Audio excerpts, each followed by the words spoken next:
Another day and another video. This time a massive base printed on my Uniformation GK3 and the rest of the model printed here on my GK2 because this is still a fantastic machine. This is Groundeffected. My name is your dad and today I'm painting Ciri from the Witcher series. This video was sponsored by Cepheus Studios, but I'm going to tell you a little bit more about them later. For now, let's get these parts off these printers. I know this is an old machine, but one of my favorite features about this particular machine, and in fact all the other GKs that came after, is that they have this little lip around the base here of the build plate, and it pretty much stops any resin from coming out and falling off of the parts and onto your floor and everything. This is why I'm able to put this upside down on top of here without any resin getting anywhere. It also means I can take it in and out of there without touching the resin with my hands.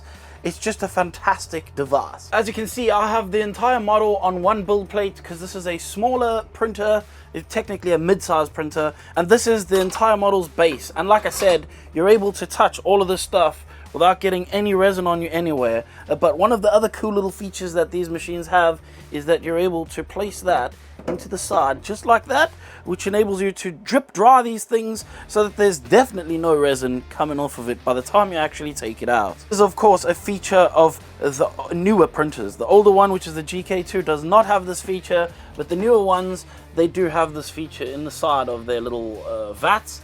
And there's like a little thing up the top there which helps you to put it all together, but that's probably not useful information for the painting of your model. Also, it is currently 6 PM in the PM, and so I'm not going to do much with taking these models out. I'm literally just going to take them out and let them soak overnight, and we'll come back to this tomorrow and start prepping this model for painting.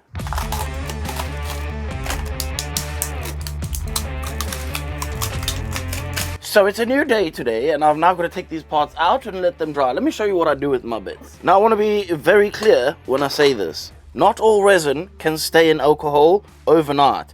And in particularly, a lot of the washable resins are really prone to absorbing moisture, making them literally unusable. So don't leave your stuff overnight unless you have done a test on something small. Now the resin that I use, which is just plain standard Sunlu with a little mix of ABS like Sunlu in it, is able to go in this stuff overnight, and it can stay there until the morning, which helps to make sure that it's absolutely clean the next day.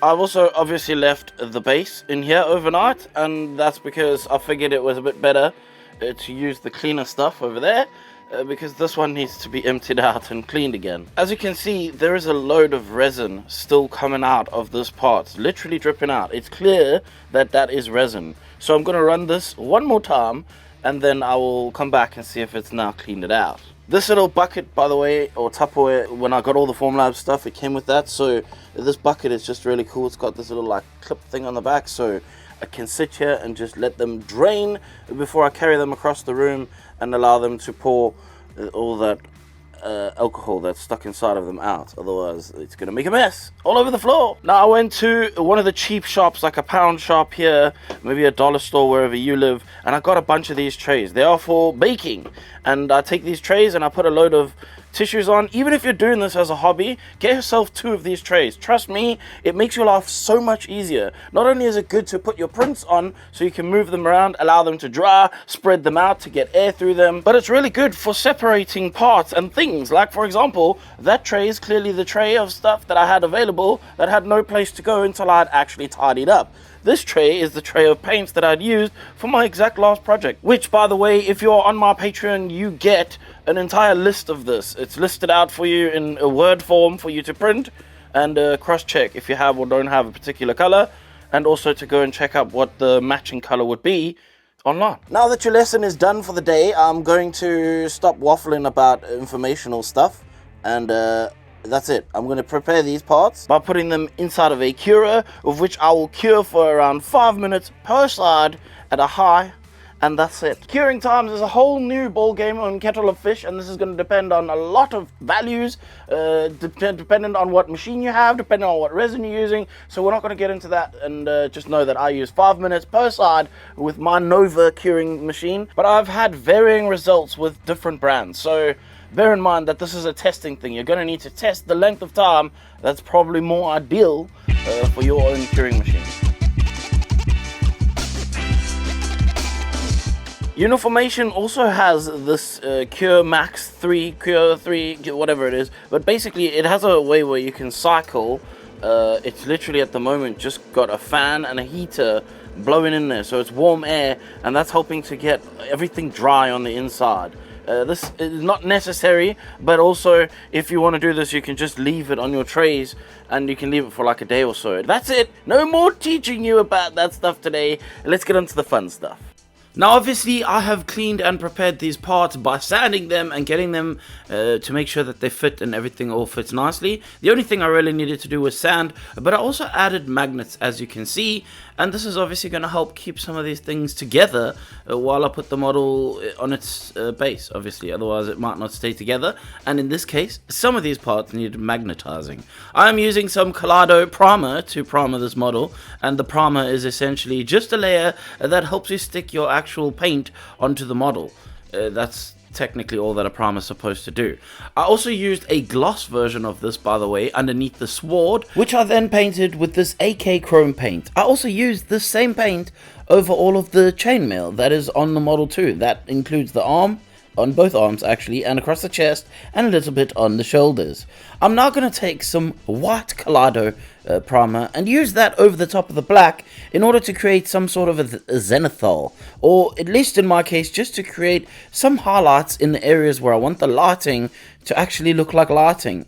Did this on all the parts that I'm going to be painting, other than obviously the chrome that I had put down on all of the chainmail and on the arm. But what you can notice is that I'm being very careful to not overspray this, and I'll be totally honest, there is probably some overspray. It's just luckily we can't see it too much. Now for the base, I used the white over the top of the skulls to give them some shape before going in with a little bit of a green as an undercoat in certain areas on the base before I started actually painting the rest of the base. I'm going to use some flat earth color and paint that over the top of this log that is on the corner of this base.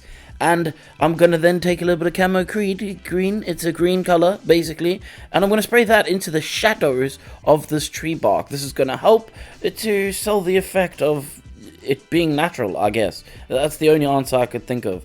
I'm going to use some skeleton horde at this point and spray that around the darker areas of the skulls, and this is going to help make the skulls look a little bit more realistic for me.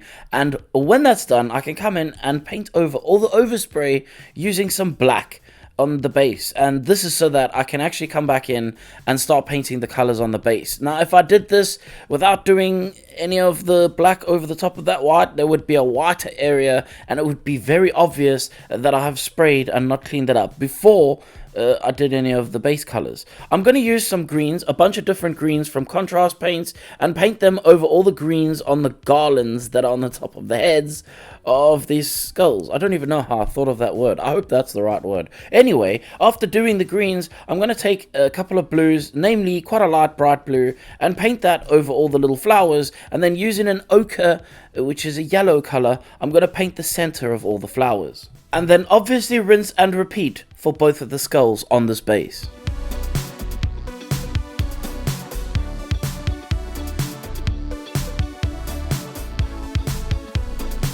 This video was sponsored by Cepheus Studios. This is a Patreon over on Patreon who create a bunch of models every single month for you to 3D print and paint. So if you enjoy or like 3D printing collectible models and anime type stuff, well then maybe you want to go and check out Cepheus Studios. There will definitely be a link for them in the description down below. And I've always been about supporting artists, so I'm gonna put the link for their Instagram. They got 377 followers. Just go follow them on Instagram and maybe think about subscribing to their Patreon. Now yesterday I got what I thought would be an important part of this base done, and I painted these skulls before I did any of the dry brushing, and I figured this would make sense because this way I can control some of the whites that I needed for the skulls, and then I can deal with the browns and stuff on the base. I also got a load of primer down on the rest of the models, and on some of them I had put down this chrome. This chrome is obviously the chainmail, and I'm gonna have to work around that a little bit, and I think that this kind of model is gonna require a bit of weird airbrushing techniques.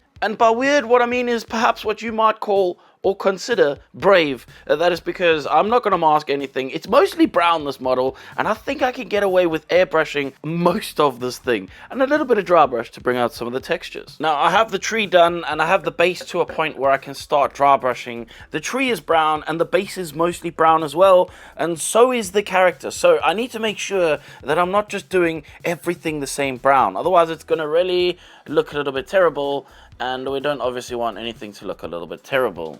My considerations for this base are going to be as such. What I'm going to do is pick out a bunch of colors that work for the browns, and I'm going to figure out what the browns are for there, but really I'm going to be doing mostly dry brushing and mostly airbrushing, and if I use the same browns, they're not going to look quite the same. I do need to dry brush some brown onto there, so let's just do this. Let's stop talking about it. There's a couple of rocks that need to be done in grays, and I think we're going to have to figure that out probably first.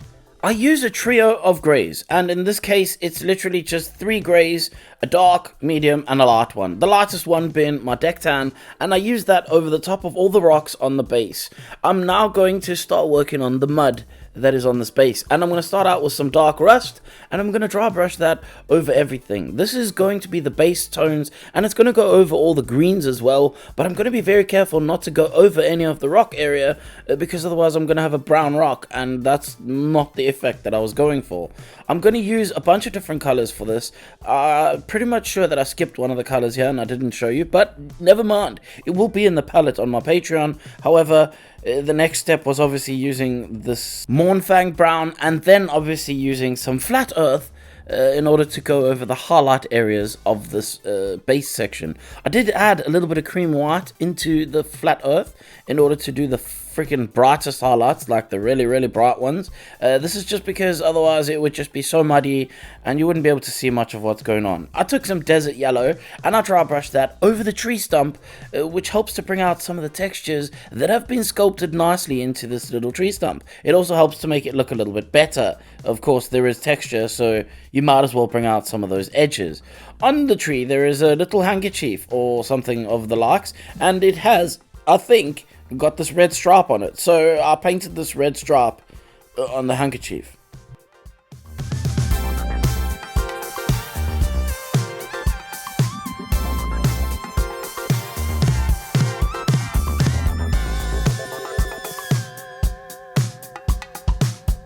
Now, getting started on the actual model, I'm going to be using some snakebite leather to paint the boots. But not only the boots, I'm going to paint a couple of things on this model using this color as well. And this is the best color to go through an airbrush. If you use it through a brush, it tends to be a little bit darker than what it actually looks. And it also is very difficult to get it nice and flat. So I prefer painting this one through my airbrush. And I'm going to spray that very carefully, trying to avoid getting overspray onto, obviously, some of the chrome areas. But on the pants and stuff, I don't have to be that careful. I used some flat earth to paint the side of the leg because apparently that is a different color, and I also carefully painted around the satchel on her back as well. I'm going to use a little bit of skeleton horde to give it some shadows, and then I'm going to carefully go in, and as you may see, I lied a little bit earlier and said I wasn't going to mask anything, but I masked just 2 things. Only the patches on the side of her leg, because I just figured this would be so much quicker to do this rather than actually paint that stuff by hand. And this did another thing as well, was it gave me 2 different versions of the brown. Like I said, if you airbrush a brown and then you paint it with a brush, you're going to get a slightly different effect from it, and so I'm going to use that to my advantage in painting this model. I did make a mistake, however, and use Sagor brown on the top portion of the torso armor thing. I don't actually know what any of these things are called, but I painted the skirt version using Mornfang brown, and unfortunately I had already done this section and before I did what I'm about to do now, and as you can clearly see, this Mornfang brown is the correct color to put over here, except for that I should have put that color on the torso as well, and I didn't, so we won't worry about it. I will literally just spray some of it back over the top. You know, what's the worst that could happen? Basically spray it into all the places that are left, and the rest of the top of the torso is just in shadow. That's why the brown is slightly different. If you don't tell anyone, I won't. I also used it on the separate little section on the boots as well, and when that was done, I took some Reikland Flesh Shade and I sprayed that into the shadows, and also giving the boots themselves a slightly different tint to the rest of the colors on the model, of course. I don't want everything to be the same brown, and obviously it's kind of difficult to figure out how to get a load of different browns in a model that is mostly just brown, and so this is the way that I'm going to do it. I think I made a mistake here, and I think that these little circles are meant to actually be silver, or at least dark silver is the color that I was using on this model, but I painted them with this bronze, and I'm pretty proud of how I painted them with bronze. So if they're not meant to be bronze, well, I don't care.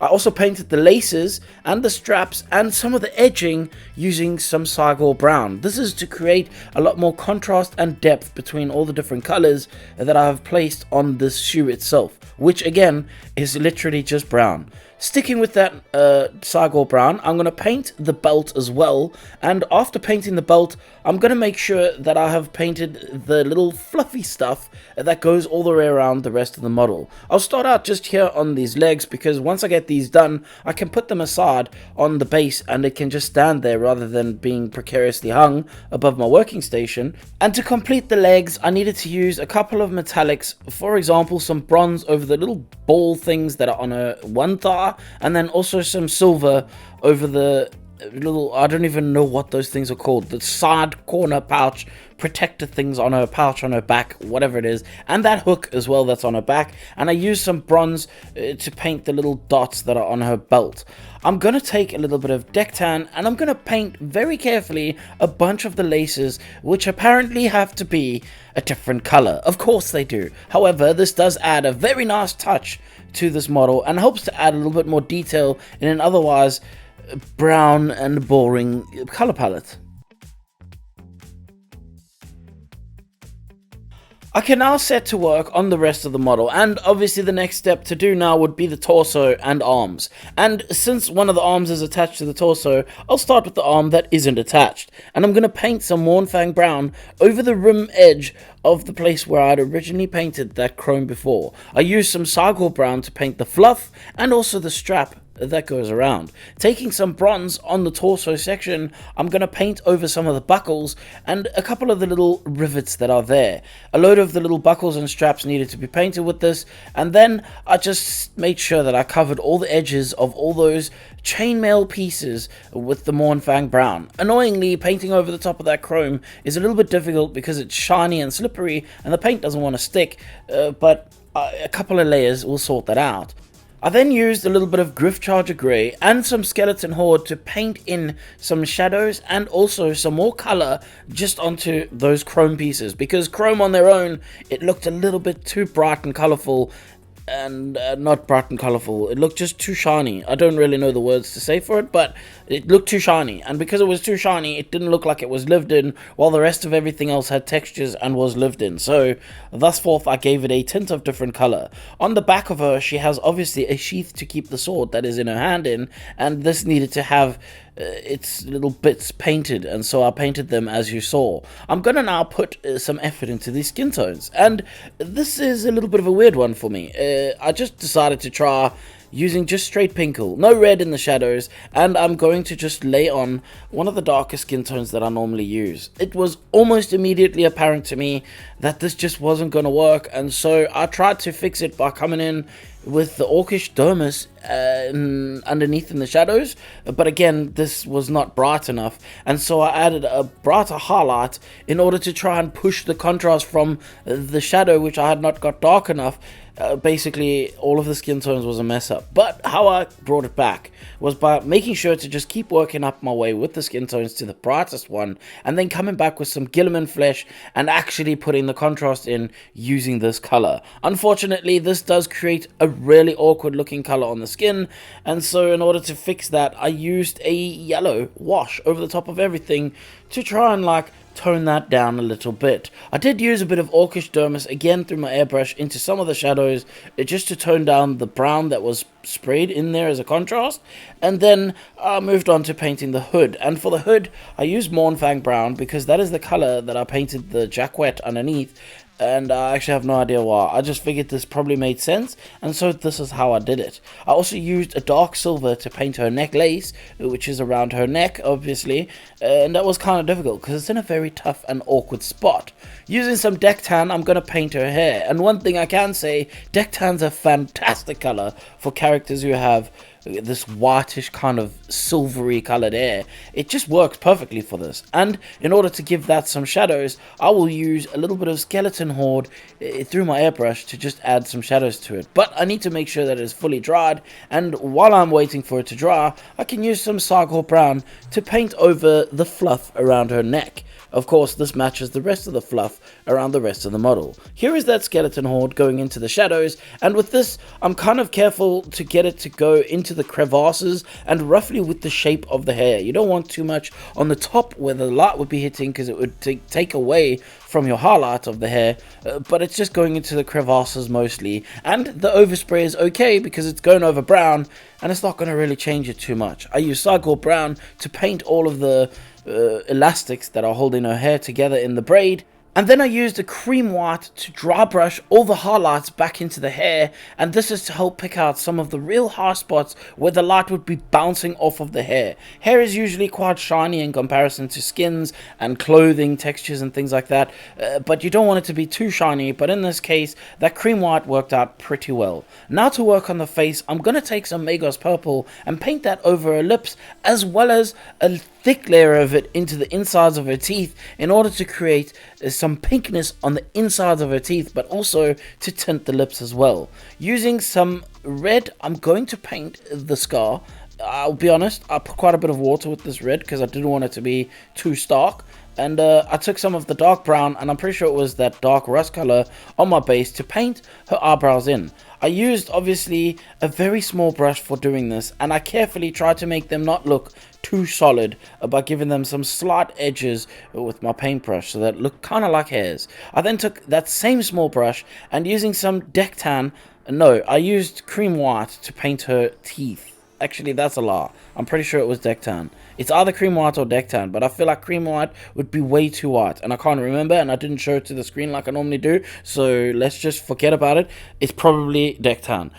I'm going to take some black and paint over her eye makeup, which is obviously the eyeliner at first, but also there are these little like things coming out of her eyes. I'm going to be honest, I don't know anything about this character. Thankfully, Frankie told me that they eat a berry or something that makes them very angry after they've eaten a berry, and they start getting these lines by their eyes. So I painted the eyes like that. Also, Frankie kind of discussed the color of the eyes with me, and I'm very confused about this. So if I get this section wrong, I don't care. At first, I thought I would paint the sclera of the eyes white, but after a little bit of research and talking with Frankie and looking at pictures and just doing as much research as I possibly could have, I found that they should have probably maybe been black, kind of like Gambit in a way. And I don't know if this is true or not, but I decided I'm gonna go with it, and the way I did it was by using some black Templar over the top of the white scleras that I had currently painted,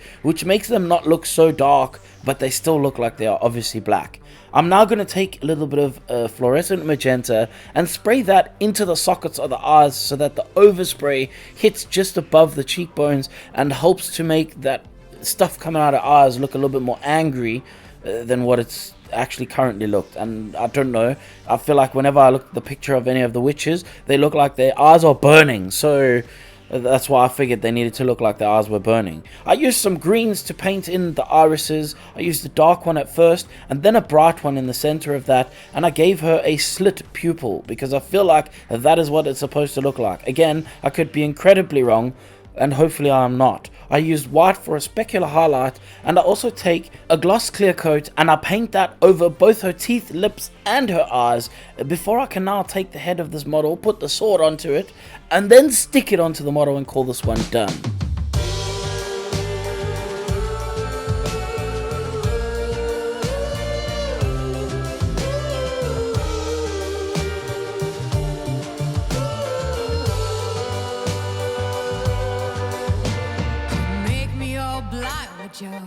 Civil rights, you demand that I eternize your name. Hopefully this video gave you some insight into how I would go about making a model of this kind. And of course, hopefully it just gave you some confidence to attempt doing this yourself. If not, maybe just a couple of ideas for how you would do your own model. That's just a load of brown. I guess this is literally just a brown video. And speaking of brown, you know what I'm about to say now. If you are on the toilet, make sure you wash your hands when you're done. And when you're done doing that, click the like button and the subscribe button if you want to see more of this content in the future. Thank you so much to the sponsors. Thank you for watching. And a massive thank you to my Patreons for help keeping the lights blinding my eyeballs and keeping me in business, basically. This is the part of the video where I need to say to you that if you have something you don't like, well then there are words that you can use in the comment section down below. But more importantly, I'm just going to let you know that I don't care and you can now. Joker's got silver lightning. Holy Mary sings songs in the wet rain. Walk ahead. Walk ahead. Now every new day is a new firearm to my teeth. Call me a liar. Building as you rip, someone show me someone living of desire.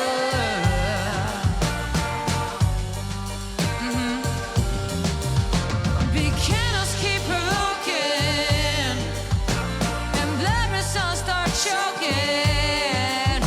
Can anyone stand this nonsense? Eaten away, telling us to stop in a bed, to stop.